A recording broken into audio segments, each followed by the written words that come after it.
சற்று முன் வெளியான முக்கிய அறிவிப்பு. பொங்கல் பரிசு தொகை ரூபாய் 1000 வாங்குபவர்கள் அனைவரும் கவனத்தில் கொள்ளக்கூடிய மிக மிக முக்கியமான அறிவிப்பை தமிழக அரசு வெளியிட்டுள்ளது. சோ இதை பத்தி விரிவாக தெரிஞ்சுக்க வேண்டும்னா இந்த வீடியோவை கடைசி வரைக்கும் ஸ்கிப் பண்ணாம பாருங்க. இது போன்ற புதிய அப்டேட்களை உடனுக்குடன் தெரிஞ்சுக்க வேண்டும்னா வீடியோக்கு கீழே இருக்கக்கூடிய ரெட் கலர் சப்ஸ்கிரைப் பட்டனை பிரஸ் பண்ணிக்கோங்க.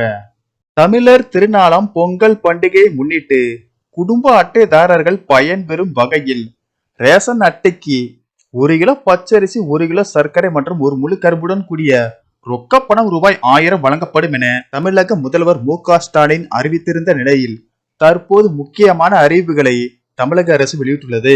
முதலாவது அறிவிப்பாக, பொங்கல் பரிசு தொகுப்பு விநியோகத்திற்காக நாளை முதல் டோக்கன் விநியோகிக்கப்படுகிறது. ரேஷன் கடைகளில் பொங்கல் பரிசு தொகுப்புக்கான டோக்கன்கள் வழங்கப்படும்.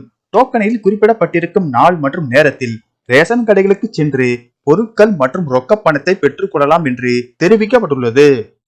அடுத்த அறிவிப்பாக, ஜனவரி 10ஆம் தேதி முதல் ஜனவரி 13ஆம் தேதி வரை டோக்கனில் குறிப்பிட்ட நேரத்தில் பொங்கல் தொகுப்பை ரேஷன் கடைகளில் பெற்றுக் கொள்ளலாம். ஜனவரி 13ஆம் தேதிக்குள் பொங்கல் தொகுப்பை பெற முடியாதவர்கள் ஜனவரி 14ஆம் தேதி பெறலாம்.